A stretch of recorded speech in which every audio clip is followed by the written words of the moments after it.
Hi everyone, welcome to NetEnglit UGTRB exam சீரீஸில் today Joseph எடிசனோட sir Roger at the theatre வந்து பார்க்க போகிறோம். முதல்ல ஆத்தர் இன்ட்ரொடக்ஷன் பார்ப்போம். Joseph Addison he was born in the year 1672 and he died in the year 1719.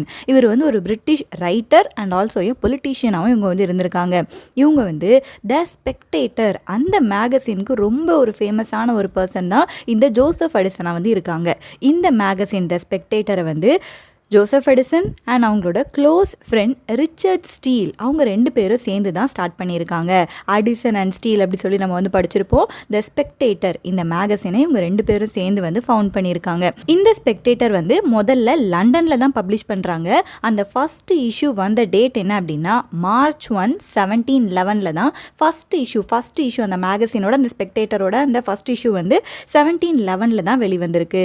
And இந்த magazine வந்து எல்லா டேஸ் வந்து ரன் ஆகுது. சண்டேஸ் மட்டும் இந்த மேகசின் வந்து வராதான். 1712 வரைக்கும் டெய்லி இந்த மேகசின்ல ஏதாவது ஒரு ஆர்டிக்கல் மாதிரி வந்துட்டே வந்து இருந்திருக்கு. ஒவ்வொரு இஷ்யூலையும் கிட்டத்தட்ட 2500 லாங்ல எஸ்ஏயாவோ ஆர் லெட்டர்ஸாவோ இவங்க வந்து பப்ளிஷ் பண்றாங்க. இதோட தீம் எஸ்ஏஸ் ஆர் லெட்டர்ஸோட தீம் என்னவா இருக்கும் அப்படின்னா பாலிடிக்ஸ், லிட்ரேச்சர் அண்ட் அந்த டைம்ல இருந்த ஆர்ட்ஸ். இதை பத்தின நிறைய எஸ்ஏஸ் வந்து இந்த மேகசின்ல பப்ளிஷ் பண்ணிட்டு வந்து இருக்காங்க. ஸோ ஸ்பெக்டேட்டர் எஸ்ஏ வந்து ஃபர்ஸ்ட் லண்டனில் வந்து பப்ளிஷ் ஆகுது. March 1, 1711 அப்போ தான் இவங்க வந்து பப்ளிஷ் பண்ணியிருக்காங்க. 1712 வரைக்கும் இந்த மேகசின் வந்து ரன் ஆகுது. சண்டே தவிர எல்லா நாளுமே இந்த மேகசின் வந்து ரன் ஆகியிருக்கு. எஸ்ஏஸ் ஆர் லெட்டர்ஸ் இது வந்து 2500 வேர்ட்ஸ் கிட்டத்தட்ட அந்த லாங்கில் வந்து இருக்குமா. பாலிடிக்ஸ், லிட்ரேச்சர், ஆர்ட்ஸ் இதுதான் அதோட தீமா வந்து இருந்திருக்கு. அண்ட் நிறைய ரீடர்ஸ் இதை வந்து வாங்கி ரொம்ப ஆசைப்பட்டு வந்து படிக்கிறாங்களாம். இங்கிலாண்டில் இருக்க ரீடர்ஸ் அப்ராட்லேயும் கூட இந்த மேகசினை வந்து வாங்கி thousands ஆஃப் ரீடர்ஸ் வந்து அந்த டைமில் வந்து ரீட் பண்ணியிருக்காங்க. இந்த மேகசினில் பார்த்தோம் அப்படின்னா ரெண்டு பேரும் ஸ்டார்ட் பண்ணியிருக்காங்க, அடிசன் அண்ட் ஸ்டீல். ஸோ ரெண்டு பேருமே எஸ்ஏஸ் வந்து கான்ட்ரிபியூஷன் வந்து பண்ணியிருக்காங்க. அதில் அடிசன் மட்டுமே 274 எஸ்ஏஸ் வந்து அவர் வந்து எழுதியிருக்காங்களாம். அண்ட் இந்த ஸ்பெக்டேட்டர் மேகசினோட ஒரிஜினல் முதல்ல ரன் ஆகுது இல்லை 1711 1712 வரைக்கும் அந்த வருஷத்தில் கிட்டத்தட்ட 555 இஷ்யூஸை வந்து இவங்க வந்து பப்ளிஷ் வந்து பண்ணியிருக்காங்க. 555 எஸ்ஏஸ் ஆர் லெட்டர்ஸை வந்து அந்த மேகசினில் இவங்க வந்து பப்ளிஷ் பண்ணியிருக்காங்க. தென் 1714 அந்த டைமில் அடிசன் இந்த மேகசினை அகெயின் வந்து ரிவைவ் பண்ணுறாராம். ரிவைவ் பண்ணும்போது எக்ஸ்ட்ரா 80 இஷ்யூஸ் வந்து இதில் வந்து அப்பியர் ஆகுது. ஸோ டோட்டலாக அந்த டைமுக்கு 635 எஸ்ஏஸ் வந்து இந்த மேகசினில் இருந்திருக்கு இந்த இயர் 1714. இந்த ரிவைவ் பண்ணி ஒரு வேர்ஷன் வந்து வெளிவிடுறாங்கல்ல, இந்த வேர்ஷன் வந்து வீக்லி 3 டைம்ஸ் தான் வெளிவந்திருக்கு. அந்த ஒரிஜினல் வேர்ஷன் வந்து டெய்லி வரும் எக்ஸப்ட் சண்டேஸ். இந்த ரிவைவ் பண்ண வேர்ஷன் வந்து மண்டே, வென்ஸ்டே அண்ட் ஃப்ரைடே இந்த மாதிரி டேஸில் வந்து இது வந்து பப்ளிஷ் வந்து பண்ணியிருக்காங்களாம். தென் நம்ம எஸ்ஏக்குள்ளே போவோம். Sir Roger at the theatre இந்த எஸ்ஏ எழுதினது வந்து ஜோசப் எடிசன் தான். ரெண்டு பேருமே கான்ட்ரிபியூஷன் பண்ணியிருப்பாங்க. இந்த எஸ்ஏ வந்து எழுதினது ஜோசப் எடிசன். அண்ட் இது வந்து அந்த ஸ்பெக்டேட்டர் புக்கில் நம்பர் 335 எஸ்ஏயா வந்து இருக்குது. டியூஸ்டே March 25, 1712 அடிசன் வந்து இந்த எஸ்ஏ வந்து பப்ளிஷ் வந்து பண்ணியிருக்காங்க. அந்த எஸ்ஏயோட பிகினிங்கில் முதல்ல லாட்டினில் 2 லைன்ஸ் வந்து இருக்குது. அதை வந்து இவங்க வந்து கொட்டேஷன் பண்ணி காட்டியிருக்காங்க. அந்த லைன்ஸ் எழுதினவங்க வந்து ஹொரேஸ் அப்படிங்கிற ஒரு ரோமன் போயட். அந்த லைனோட மீனிங் என்னன்னு சொல்லி பார்ப்போம். ஒரு குட் ரைட்டராக இருக்கிறாங்க அப்படின்னா அவங்க ரியல் லைஃப்பை அப்படியே வந்து இமிட்டேட் பண்ணணுமா. நோபலான கேரக்டர்ஸ் இருப்பாங்க, அவங்கள வந்து அப்படியே ரியலிஸ்டிக்காக வந்து நம்ம வந்து இமிட்டேட் பண்ணலாமா. நம்ம எழுதுகிற அந்த எஸ்ஏ வந்து ரொம்ப ஜென்யூனாக இருக்கணும். இப்படி நம்ம ரியல் லைஃப்பில் இருக்க கேரக்டர்ஸை நம்ம வந்து எஸ்ஏல போர்ட்ரே பண்ணாங்க அப்படின்னா தான் அந்த எஸ்ஏக்கு ஒரு லைஃப் வந்து இருக்கும், ஒரு லிவிங் எக்ஸ்பிரஷன் வந்து அப்போ தான் அந்த எஸ்ஏக்கு வந்து கிடைக்கும் அப்படின்னு சொல்லிட்டு ஹொரேஸ் எழுதின ஒரு லைனை இவங்க வந்து கொட்டேஷன் பண்ணி தான் இந்த எஸ்ஏ வந்து ஸ்டார்ட் பண்ணுறாங்க. ரியல் லைஃப்பில் இருக்க விஷயங்களாக இருந்தாலும் சரி, நோபல் கேரக்டர்ஸாக இருந்தாலும் சரி, நம்ம அதை அப்படியே இமிட்டேட் பண்ணும்போது அந்த எஸ்ஏக்கு வந்து லைஃப் வந்து கிடைக்கும். இதுதான் இந்த வேர்ட்ஸோட மீனிங்காக வந்து இருக்குது. இந்த எஸ்ஏல சார் ரோஜர் டி கவர்லி அப்படிங்கிற ஒரு ஃபிக்ஷனல் கேரக்டர் பற்றி தான் பேசுகிறாங்க.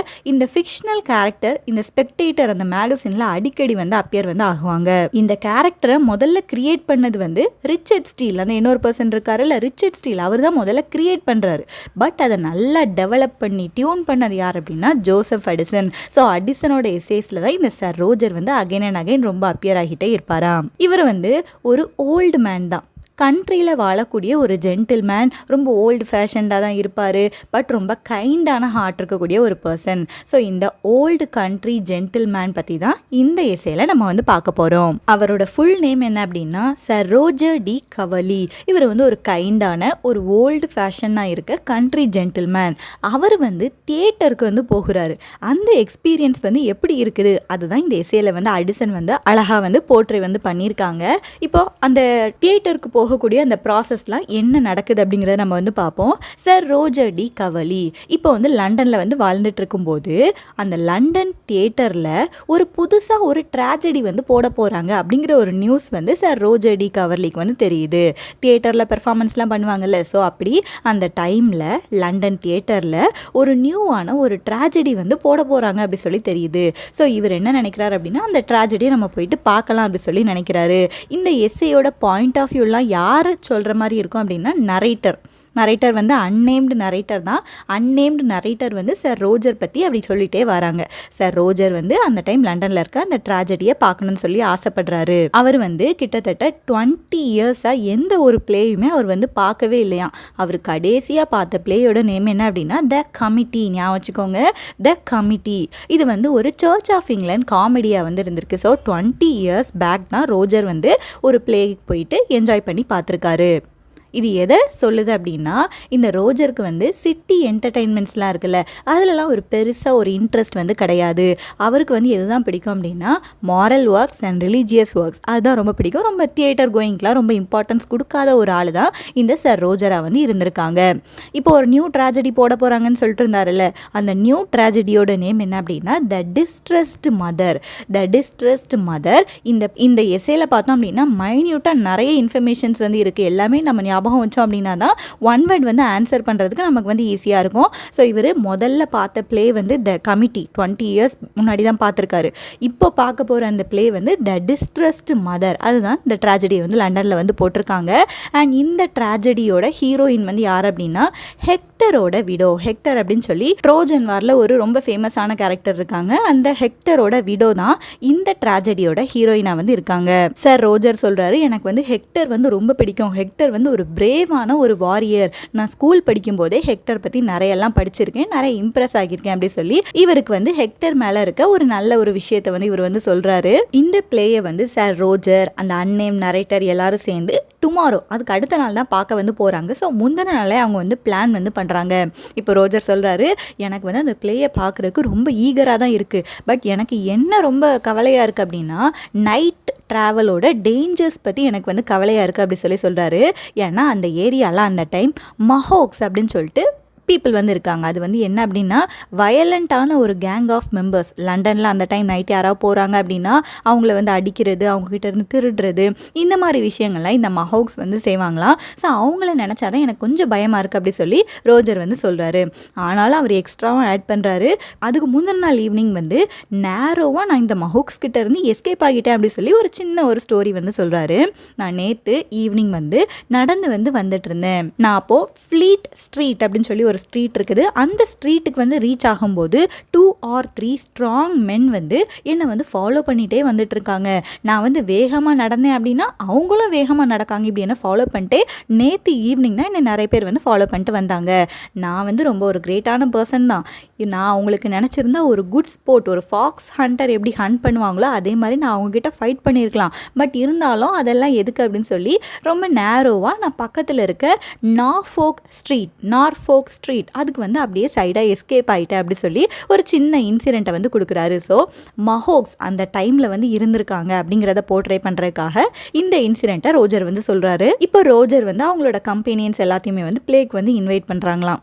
நம்ம நாளைக்கு ஈவினிங் வந்து அந்த அந்த டிஸ்ட்ரெஸ்ட் மதர் அந்த பிளேயை வந்து பார்க்குறதுக்கு வந்து போன்னு சொல்லி இன்வைட் வந்து பண்ணுறாரு. கூட போக போகிறது யார் அப்படின்னா நம்ம அன்னேம்டு நரேட்டர் இருக்காருல்ல, அந்த அன்னேம்டு நரேட்டருக்கு வந்து ரோஜருக்கு வந்து ஒரு ஃப்ரெண்டு மாதிரி அவரை வந்து இன்வைட் பண்ணுறாரு. அதுக்கப்புறம் அதுக்கப்புறம் இவர்கிட்டயே கேப்டன் சென்ட்ரி அப்படின்னு சொல்லிட்டு ஒரு பர்சன் வந்து இருக்காரு. அந்த கேப்டன் சென்ட்ரி வந்து ரோஜருக்கு வந்து பாதுகாப்பாக இருக்க மாதிரி. இவர் ஒரு கிரேட்டான ஒரு பர்சன். நீங்கள் ஓல்டு மேன்னோடனே சும்மா ஒரு வயசானவர் நினைக்கக்கூடாது. அந்த ஊர்லேயே ஒரு கிரேட்டான ஒரு பர்சன் மாதிரி, ஆனால் இப்போ வயசாயிட்டு அப்படிங்கிற மாதிரி ஒரு பர்சன் தான் இந்த சார் ரோஜராக வந்து இருக்காங்க. ஸோ அவருக்கு வந்து நிறைய பேர் பாதுகாப்புகளாக இருக்காங்க. அதில் கேப்டன் சென்ட்ரின்னு ஒரு பர்சன் இருக்காரு. அந்த கேப்டனை இவர் வந்து இன்வைட் பண்ணுறாரு. நாளைக்கு நீங்களும் அந்த பிளேயை வந்து எங்க கூட பார்க்க வாங்க அப்படி சொல்லி கேப்டன் சென்ட்ரியும் இவர் வந்து கூப்பிடுறாரு. அப்புறம் அந்த ஃப்ரெண்டு கிட்ட சொல்றாரு, நாளைக்கு 4 o'clock நீங்கள் வந்து இங்கே வந்து வந்துருங்க, நம்ம வந்து சீக்கிரமாகவே தியேட்டருக்கு வந்து போயிடுவோம். தியேட்டர் வந்து நம்ம லேட்டாக போக போக ரொம்ப க்ரௌடாக மாறிடும். ஸோ சீக்கிரமாகவே போயிடுவோம், நாளைக்கு 4 o'clock வந்துருங்க அப்படி சொல்லி அந்த ஃப்ரெண்டை வந்து அனுப்ப போகிறாரு. போகிறதுக்கு முன்னாடி என்னவும் சொல்கிறாங்க அப்படின்னா, என்னோட கோச்சே இருக்குது, என்னோட கோச்னா அந்த வண்டி இருக்குல்ல, ஸோ அதுலேயே நம்ம வந்து போயிடலாம். என்னோட சர்வன்ட் ஜான் இருக்காங்க, ஜான் வந்து அதோட வீல் வந்து ரிப்பேராக இருந்தால் அதெல்லாம் நல்லா சரி பண்ணி வச்சுட்டாரு. ஸோ நம்மளோட கோச்லேயே போயிடுவோம், நாளைக்கு 4 மணிக்கு வந்துருங்க அப்படிங்கிற மாதிரி சொல்கிறாரு. அண்ட் அடுத்த நாள் வந்து ஆகுது. அந்த கரெக்டான அந்த டைம், அப்பாயிண்டட் டைம் 4 மணிக்கு எல்லாரும் வந்து வந்துடுறாங்க. கேப்டன் வந்து என்ன பண்ணுறாங்க அப்படின்னா, அவங்க கிளம்புறதுக்கு முன்னாடி எந்த டேஞ்சரும் நமக்கு வந்து இல்லை அப்படிங்கிறத அவர் வந்து அஷூரன்ஸ் வந்து பண்ணிக்கிறாங்க. இருந்தாலும் கேப்டன் என்ன பண்ணுறாங்க அப்படின்னா, ஒரு ஸ்வாடை வந்து அவர் வந்து கையில் வந்து வச்சுருக்காரு சார் ரோஜரோட பாதுகாப்புக்காக. இந்த ஸ்வாடை கேப்டன் வந்து எப்போ யூஸ் பண்ணியிருக்காங்க அப்படின்னா, பேட்டில் ஆஃப் ஸ்டீன்கிர்க் அப்படின்னு சொல்லி ஒரு பேட்டில் வந்து நடந்திருக்கு. அந்த பேட்டிலில் கேப்டன் சென்ட்ரி வந்து ஃபைட் பண்ணியிருக்காங்க. ஸோ அதில் யூஸ் பண்ண அந்த ஸ்வாடை இப்போ சார் ரோஜரோட பாதுகாப்புக்காக எடுத்துகிட்டு போகிறாங்க. ஞாபகம் வச்சுக்கோங்க, பேட்டில் ஆஃப் ஸ்டீன்கிர்க்கில் யூஸ் பண்ண ஸ்வாட். அடுத்து சார் ரோஜரோட பாதுகாப்புக்கு என்னெல்லாம் செய்கிறாங்க அப்படிங்கிறத பாருங்கள். அவரோட வீட்டில் இருக்க லாயலான சர்வன்ட்ஸ் எல்லாம் இருக்காங்க. அப்புறம் அவங்க வீட்டில் ஒரு ஓல்டான ஒரு பட்லர் இருக்கார். பட்லர் அப்படின்னாலும் ஒரு மேன் சர்வெண்ட் தான், அவர் இருக்கார். இவங்க எல்லாரும் என்ன பண்ணுறாங்க அப்படின்னா, கையில் நல்லா ஸ்டர்டியாக இருக்கிற ஓக்கன் ஸ்டிக்ஸை வந்து வச்சுருக்காங்களாம். ஓக்கன் ஸ்டிக்ஸ் அப்படின்னா ஓக் ட்ரீ இருக்குல்ல, அந்த ஓக் ட்ரீல இருக்க சம் குச்சிகளை வந்து அவங்க வந்து வச்சுருக்காங்க. அந்த மாஸ்டரை வந்து ப்ரொடெக்ட் பண்ணுறதுக்கு, ஏதாவது டேஞ்சர் வந்து வந்துருச்சு அப்படின்னா அவங்கள அடிக்கிறதுக்காக இவங்க எல்லாம் சேர்ந்து ஓக்கன் ஸ்டிக்ஸை வந்து கையில் வந்து வச்சுருக்காங்களாம். சார் ரோஜர் வந்து கோச்சில் வந்து ஏறிட்டார். அந்த ஃப்ரெண்டு ஒருத்தர் இன்வைட் பண்ணியிருந்தால நம்ம நரேட்டர், அவரும் வந்து வந்திருக்காரு. சார் ரோஜருக்கு லெஃப்ட் சைடில் நம்ம நரேட்டர் வந்து உட்கார்ந்துருக்காராம். அந்த கேப்டன் இருக்காருல்ல, கேப்டன் சென்ட்ரி வந்து உங்களுக்கு ஆப்போசிட்டில் வந்து உட்கார்ந்துருக்காரு. அந்த ஓல்டு பட்லர் வந்து பின்னாடி நிறைய ஃபுட்மேனை வந்து அவர் வந்து லீட் பண்ணி கூட்டிகிட்டு வந்துட்டு இருக்காரு. இப்படி ஒரு ஆர்டர்லி ப்ராசஷனாக எல்லாரும் சேர்ந்து ரோஜரை எஸ்கார்ட் பண்ணி பாதுகாப்பாக அந்த பிளே ஹவுஸ்க்கு வந்து கூப்பிட்டு போகிறாங்களாம். தியேட்டரை வந்து ரீச் பண்ணிட்டாங்க. தியேட்டரை ரீச் பண்ணதுக்கப்புறம் உள்ளே போய் உட்காரணும்ல. ஸோ இப்போ வந்து சார் ரோஜரை கேப்டன் அண்ட் நரேட்டர் இவங்க 2 பேரும் சேர்ந்து பாதுகாப்பாக அந்த சீட் இருக்கக்கூடிய ஏரியா, இவங்க வந்து தனியாக ஒரு பிட் மாதிரி புக் பண்ணியிருக்காங்க. அந்த பிட்லேயும் நிறைய பீப்புள் இருப்பாங்க. நீங்கள் வந்து தியேட்டர் பற்றி படிக்கும்போது வந்து படிச்சிருப்பீங்க, நிறைய ஏரியாஸ் இருக்கும் பிரிச்சிருப்பாங்கன்னு சொல்லிட்டு. ஸோ இவங்க இருக்கக்கூடிய அந்த பிட்டில் போயிட்டு ரோஜரை சேஃபாக வந்து உட்கார வைக்கிறாங்க. உட்கார வைக்கும் போதும் பாருங்கள், அந்த கேப்டன் சென்ட்ரி அண்ட் நரேட்டர் 2 பேருக்கும் நடுவில் தான் சார் ரோஜரை வந்து பாதுகாப்பாக வந்து உட்கார வைக்கிறாங்களாம். தியேட்டரை வந்து சீக்கிரமாகவே நிறையா மக்கள் வந்து வந்துட்டாங்க, ஃபுல்லாகிருச்சு. கேண்டில்ஸ் எல்லாம் ஏற்ற வந்து ஆரம்பிச்சிட்டாங்க. இந்த டைமில் ரோஜர் வந்து அப்படி எஞ்சி வந்து நிற்கிறாராம். நின்றுட்டு சுற்றி இருக்கிற அந்த க்ரௌட் எல்லாத்தையும் வந்து பார்க்குறாராம். பார்க்கும்போது அவருக்கு ரொம்ப டிலைட்ஃபுல்லாக இருக்கான். 20 இயர்ஸ் கழிச்சு பிளேயை வந்து பார்க்க வந்திருக்காரு. ஸோ அந்த எக்ஸைட்மெண்ட்டில் அவர் வந்து எந்திரிச்சு இந்த மக்களை எல்லாம் பார்த்து ரொம்ப டிலைட்ஃபுல்லாக ஃபீல் பண்ணுறாரு.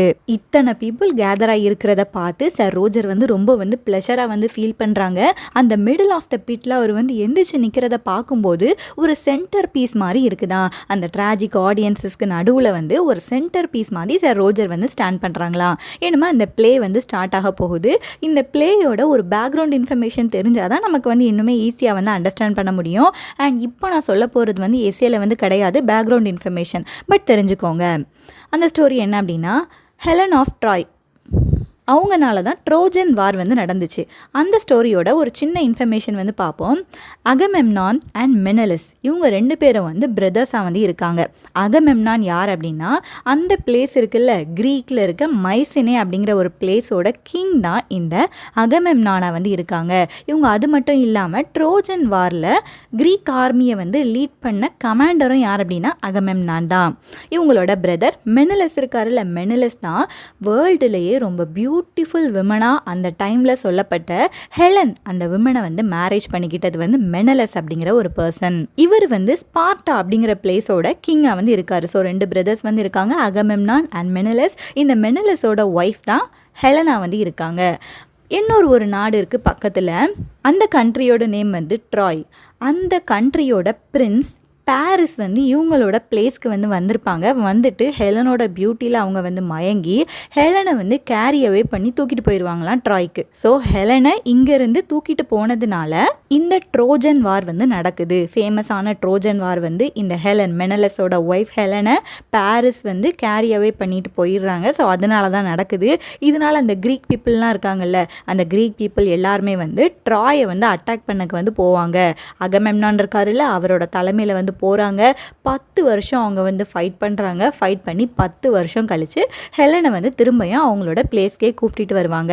இதுதான் இந்த ட்ரோஜன் வாரோட ஒரு இந்த ட்ரோஜன் வாரில் வந்து ரொம்ப கிரேட்டான நிறைய வாரியர்ஸ்லாம் இருக்காங்க. அக்கிலஸ் கேள்விப்பட்டிருப்பீங்க, ஹெக்டர் கேள்விப்பட்டிருப்பீங்க, ஒடிசியஸ். இவங்க எல்லாருமே இந்த ட்ரோஜன் வாரில் ரொம்ப இம்பார்ட்டண்ட்டான ரோல்ஸை ப்ளே பண்ண பர்சனாக வந்து இருந்திருக்காங்க. ஃபைனலாக இந்த ட்ரோஜன் வாரில் வின் பண்ணது வந்து அந்த க்ரீக் பீப்புள் தான். அவங்க வந்து ட்ரோஜன் ஹார்ஸ், ஒரு பெரிய ஹார்ஸை வந்து பில்ட் பண்ணி அந்த ட்ரிக்கை யூஸ் பண்ணி இவங்க அந்த ட்ராய் அந்த சிட்டியை வந்து அட்டாக் பண்ணி அந்த சிட்டியை டிஸ்ட்ராய் பண்ணிடுவாங்க. டிஸ்ட்ராய் பண்ணிவிட்டு அந்த ஹெலனை வந்து திரும்பவும் வந்து தூக்கிட்டு போயிடுவாங்க. மெனலஸோட பிளேஸ் இருக்குல்ல, ஸ்பார்ட்டா, அங்கேயே திரும்பியும் ஹெலனை வந்து கூப்பிட்டு வந்து போயிடுவாங்களாம். இதுதான் ட்ரோஜன் வாரோட பேக் ஸ்டோரி. இப்போது த டிஸ்ட்ரஸ்ட் மதர், இந்த ஸ்டோரியை வந்து நம்ம வந்து பார்ப்போம். த டிஸ்ட்ரஸ்ட் மதர் அப்படிங்கும்போது இந்த ஒர்க்கோட ஹீரோயின் வந்து யார் அப்படிங்கிறது தான் நமக்கு வந்து தெரியணும். ஹீரோ கிடையாது, ஹீரோயின். அந்த ஹீரோயின் வந்து ஒரு டிஸ்ட்ரஸ்ட் அப்படின்னா ரொம்ப ஒரு கவலையாக இருக்கக்கூடிய ஒரு மதராக வந்து இருக்காங்க. அந்த மதர் தான் யார் அப்படின்னா ஹெக்டரோட ஒய்ஃப். அவங்களோட நேம் வந்து ஆண்ட்ரோமேக்கி. பாரிஸ்னு ஒரு பர்சன் வந்து ஹெலனை வந்து தூக்கிட்டு போனாங்கல்ல, அந்த பாரிஸ்க்கு வந்து ஒரு எல்டர் பிரதர் இருக்கான். அவனோட நேம் வந்து ஹெக்டர். ஸோ தம்பி வந்து ஏதோ தப்பு பண்ணிட்டான் அப்படிங்கும்போது தம்பிக்கு ஆப்போசிட்டாக நிற்காம ட்ராய் அந்த இடத்த இவங்க வந்து டிஃபெண்ட் பண்ணி போராடுறாங்க. ஹெக்டர் வந்து ஒரு கிரேட்டான வாரியர், பாரிஸோட பிரதராக வந்து இருக்காங்க. ஹெக்டர் வந்து பேட்டிலில் அக்கிலஸ் அப்படிங்கிற ஒரு கிரேட்டான வாரியர்னால இவங்க வந்து டிஃபீட் வந்து ஆகிடுவாங்க. அக்கிலஸ் ஒரு கிரேட்டான பர்சனில், அக்கிலஸ் வந்து கிரீக் சைடு வந்து அவர் வந்து ஃபைட் பண்ணுவார். ஹெக்டர் வந்து ட்ராய் சைடு வந்து ஃபைட் பண்ணுவார். இவங்க 2 பேருக்கும் வந்து 1-on-1 பேட்டில் வந்து நடக்கும்போது அதில் ஹெக்டர் வந்து இறந்து போயிடுவார். அந்த வார்க்கு அப்புறம் ஹெக்டரோட விடோ இருக்காங்கல்ல, அந்த விடோவோட நேம் தான் ஆண்ட்ரோமேக்கி. ஹஸ்பண்ட் வந்து இறந்து போயிட்டாரு. இப்போ ஆண்ட்ரோமேக்கிக்கு வந்து யாருமே இல்லை. ஒரு சன் வந்து இருக்காங்க. ஹெக்டருக்கும் ஆண்ட்ரோமேக்கிக்கும் பிறந்த ஒரு யங்கான சன் வந்து இருக்காங்க. ஸோ இந்த ஆண்ட்ரோமேக்கி தான் டிஸ்ட்ரஸ்ட் மதராக வந்து இருக்காங்க இந்த பிளேயில். இந்த ஸ்டோரி வந்து எப்படி போகுது அப்படின்னா, பைரஸ் அப்படின்னு சொல்லி ஒரு பர்சன் இருக்கான். பைரஸ் வந்து யார் அப்படின்னா அக்கிலஸோட பையன். இந்த அக்கிலஸோட பையனுக்கு யார் மேலே லவ் வருது அப்படின்னா இந்த ஆண்ட்ரோமேக்கி மேலே லவ் வருது. ஆண்ட்ரோமேக்கிய ஹஸ்பண்டை வந்து கொன்னதே யார் அப்படின்னா அக்கிலஸ் தான். இவனோட ஃபாதர் தான் கொண்டு இருக்காங்க. பட் இவனுக்கு ஆண்ட்ரோமேக்கி மேலே ஒரு லவ் வந்து வருது. இப்போ அவளை வந்து மேரேஜ் பண்ணும் அப்படின்னு நினைக்கிறான் இந்த பைரஸ். அதே நேரத்தில் ஹெர்மியான் அப்படின்ட்டு ஒரு கேர்ள் வந்து இருக்காங்க. இவங்க யாரோட டாட்டர் அப்படின்னா ஹெலன் ஒருத்தவங்களை தூக்கிட்டு வந்தாங்கல்ல, அவங்களோட டாட்டர். இந்த ஹெர்மியான் வந்து பைரஸை வந்து லவ் பண்ணுறாங்க. பட் பைரஸ் யாரை லவ் பண்ணுறான்? ஆண்ட்ரோமேக்கியை லவ் பண்ணுறான். ஸோ அதனால இவங்களுக்கு வந்து ஆண்ட்ரோமேக்கி மேலே ரொம்ப வந்து ஒரு ஜெலஸ் வந்து உருவாகுது. ஒரு பர்சன் இருக்காங்க, ஓரஸ்டஸ் அப்படின்னு சொல்லிட்டு. இந்த ஓரஸ்டஸ் வந்து சன் ஆஃப் அகமெம்னான். அகமெம்னான் பார்த்தோம்ல, கிரேட்டான கிங், அவரோட பையன் தான் இந்த இந்த ஓரஸ்டஸ் வந்து ஹெர்மியானை வந்து லவ் பண்ணுறான். பட் ஹெர்மியான் வந்து அவனோட அந்த அஃபெக்ஷனை வந்து ரிட்டன் வந்து பண்ணலை. ஸோ இது வந்து ஒரு ட்ரையாங்கிள் லவ் மாதிரி. இதில் 3 கேரக்டர்ஸ் தான் முக்கியமாக இருக்காங்க. பைரஸ், தென் ஹெர்மியான், தென் ஓரஸ்டஸ். இந்த 3 பேர் இருக்காங்க. இந்த 3 பேர் அண்ட் ஆண்ட்ரோமேக்கி. இவங்களுக்கு இடையில நடக்கிற ஸ்டோரி தான் இந்த டிஸ்ட்ரஸ்ட் மதராக வந்து இருக்குது. இந்த web of love, jealousy, revenge எல்லாமே சேர்ந்து இந்த டிஸ்ட்ரஸ்ட் மதர் அப்படின்னு சொல்லி ஒரு பிளேயாக வந்து எடுத்திருக்காங்க. இதை தான் சார் ரோஜர் வந்து தியேட்டரில் வந்து பார்க்குறதுக்கு வந்து போகிறாரு. இது வந்து ஒரு ட்ரையாங்கிள் லவ் தானே. பைரஸ் வந்து ஆண்ட்ரோமேக்கியை லவ் பண்ணுறாங்க, ஹெர்மியான் வந்து பைரஸை லவ் பண்ணுறாங்க, ஓரஸ்டஸ் வந்து ஹெர்மியானை லவ் பண்ணுறாங்க. ஸோ இந்த ட்ரையாங்கிள் லவ் ஸ்டோரியில் நடக்கிற ரிவெஞ்ச், எப்படி இறந்து போகிறாங்க நிறைய பர்சன், அதுதான் இந்த ஸ்டோரியாக வந்து எடுத்திருக்காங்க, த டிஸ்ட்ரஸ்ட் மதர்னு சொல்லிட்டு. இப்போ நம்ம எஸ்ஐக்குள்ளே போவோம். இந்த பெர்ஃபார்மன்ஸ் வந்து நடக்குது. த டிஸ்ட்ரஸ்ட் மதரோட பெர்ஃபார்மன்ஸ் வந்து நடந்துட்டுருக்கு. நடக்க சார் ரோஜர் வந்து கமெண்ட்ரி மாதிரி கொடுத்துட்டே இருக்காராம். இது வந்து இவ்வளோ பியூட்டிஃபுல்லாக இருக்குது, அவ்வளோ பியூட்டிஃபுல்லாக இருக்குது, எவ்வளோ அழகாக நடக்கிறான் பாரு அப்படிங்கிற மாதிரி நிறைய ரிமார்க்ஸ் வந்து கொடுத்துட்டே வந்து இருக்காங்க. ரோஜர் கொடுக்குற ரிமார்க்ஸ் எல்லாத்தையுமே வந்து நம்ம நரேட்டர் வந்து பக்கத்தில் இருந்து ரொம்ப ஈகராக வந்து லிசன் பண்ணிகிட்டே இருக்காரு. சார் ரோஜர் கொடுக்குற கிரிட்டிசிசம் வந்து ரொம்ப நேச்சுரலான ஒரு கிரிட்டிசிசமாக வந்து இருக்குது. சார் ரோஜர் வந்து பைரஸ் வந்து ஸ்டேஜில் நடக்கும்போது என்ன சொல்கிறாங்க அப்படின்னா, கிங் ஆஃப் ஃப்ரான்ஸ் கூட இவ்வளவு கிரேட்டான ப்ரைடு மாதிரி வச்சு அவங்க வந்து நடக்க மாட்டாங்க. பட் பைரஸ் வந்து எவ்வளவு அழகாக நடக்கிறான் அப்படிங்கிறத அவர் வந்து அட்மையர் பண்ணுறாங்க. பண்ணுறாங்களாம். Then at the same time இவருக்கு வந்து ஆண்ட்ரோமேக்கி மேலே ரொம்ப ஒரு கன்சர்ன் வந்து இருக்குது. ஹெர்மியான் இருக்காங்கல்ல, அவங்க மேலேயும் கொஞ்சம் கன்சர்ன் வந்து இருக்க தான் செய்யுது. பட் ஆண்ட்ரோமேக்கி மேலே இவருக்கு வந்து ரொம்பவே கன்சர்ன் வந்து இருக்குது. அண்ட் இவருக்கு வந்து பைரஸோட முடிவு வந்து எப்படி இருக்கும், பைரஸ் வந்து ஆண்ட்ரோமேக்கியை வந்து லவ் பண்ணிகிட்டே இருக்கான், மேரேஜ் பண்ண சொல்லிகிட்டே இருக்கான். பட் அவன் வந்து மேரேஜ் பண்ணி சேருவானா அப்படிங்கிறதான் அவருக்கு வந்து மைண்டுக்குள்ளே பஸ்லிங்காக ஓடிட்டே வந்து இருக்குது. ஆண்ட்ரோமேக்கி வந்து எப்போவுமே அந்த பைரஸோட அட்வான்ஸஸை வந்து ரெஃப்யூஸ் பண்ணிகிட்டே இருக்காங்க. நோ நோ அப்படின்னு சொல்லி ரெஃப்யூஸ் பண்ணிட்டே இருக்காங்க. ஸோ இப்போ ரோஜர் என்ன செய்கிறாங்க அப்படின்னா, அந்த கம்பெனியனோட நம்ம ஃப்ரெண்ட் இருக்காரில் நரேட்டர், அவரோட காதில் போயிட்டு ஏதோ விஸ்பர் பண்ணி சொல்கிறாங்களாம், இவங்க வந்து எப்படியும் அவனை வந்து அக்செப்ட் பண்ணவே மாட்டாங்க அப்படின்னு சொல்லி விஸ்பர் வந்து பண்ணுறாங்களாம். இன்னொன்று ஆட் பண்ணுறாரு, விடோஸ் கூட டீல் பண்ணுறது வந்து ரொம்ப டிஃபிகல்ட்டான விஷயம்ப்பா அப்படின்னு சொல்லிட்டு ஆட் பண்ணுறாரு. இது எதை சொல்லுது அப்படின்னா, சார் ரோஜருக்கும் ஏதோ ஒரு விடோக்கும் இடையில ஏதோ ஒரு விஷயம் வந்து இருக்குது. ஸோ அதனால தான் இவர் வந்து விடோஸோட டீல் பண்ணுறது ரொம்ப டிஃபிகல்ட்டான ஒரு விஷயம் அப்படி சொல்லி ஒரு ரிமார்க் வந்து கொடுத்துருக்காரு. விடோஸ் தான் வேர்ல்டுலேயே ரொம்ப ஸ்டப்பனான கிரியேச்சர்ஸ் அப்படின்னும் சொல்லி கூட ரோஜர் வந்து சொல்கிறாராம். அண்ட் அந்த ஃப்ரெண்டு கிட்ட சொல்கிறாரு, இந்த பிளேயை வந்து எழுதியிருக்காங்கல்ல, ஸோ ட்ராமாட்டிக் ரூல்ஸ் எல்லாம் இவங்க வந்து ஃபாலோ பண்ணி எழுதியிருக்காங்களா அப்படி சொல்லி கொஸ்டின் வந்து பண்ணுறாரு. அண்ட் இவர் சொல்கிறாரு, எனக்கு வந்து இந்த பிளேயில் இருக்க எல்லா லைனுமே வந்து அண்டர்ஸ்டாண்ட் பண்ண முடியுது, ஈஸியான காம்போசிஷனாக தான் இருக்குது, நல்லா ஈஸியாக அண்டர்ஸ்டாண்ட் பண்ண முடியுது அப்படின்னு சொல்கிறாரு.